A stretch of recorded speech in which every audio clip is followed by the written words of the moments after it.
Albert Einstein grew up in a middle-class family. When he was born, his family was scared that something was wrong with him. He had a very large and misshapen head. But fortunately, within the first few weeks, the shape of his head became normal. But their worries didn't stop there. When he was very young, his parents thought he might be intellectually disabled, because he was very slow to learn to talk and did not speak until he was 4 years old. At that time, he often formed full sentences in his thoughts, but did not speak. He used to practice the sentences in his head or whisper them softly under his breath until he got them right, and then say them aloud. Many people believed Einstein would never succeed at anything. When he was 5 years old, his father showed him a simple pocket compass, and Einstein was fascinated, and that was the beginning of his obsession with science. He also began playing the violin at the age of 6 and would continue to play throughout his life. At school, Einstein was a good student. Most of his grades were high and he was near the top of his class, but mainly because of math and science, so his grades depended mostly on his interest in the subject. When Einstein was only 10 years old,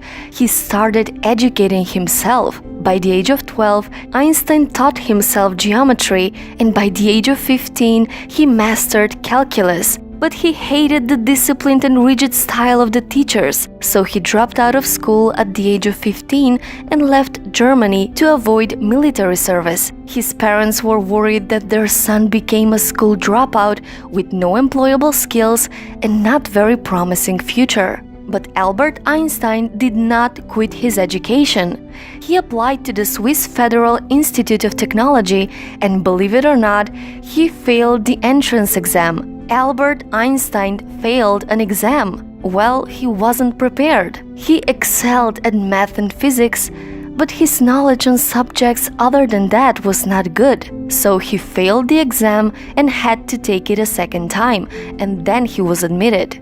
There he met his future wife, Mileva Maric. She was the only woman among the 6 students in that section. After finally graduating, he couldn't get a job in academia for almost a decade. Every one of his professors knew that Albert was brilliant, but they were also bothered by his rebellious and disobedient side, so they refused to recommend him for various positions, so the academic institutions wouldn't hire him. But young Einstein needed money, so he got a job as a clerk in a patent office. The job was mostly mindless and very easy for Einstein, so he liked the job because he had so much free time to study and research while working there, and he developed his most important theories while working his boring job.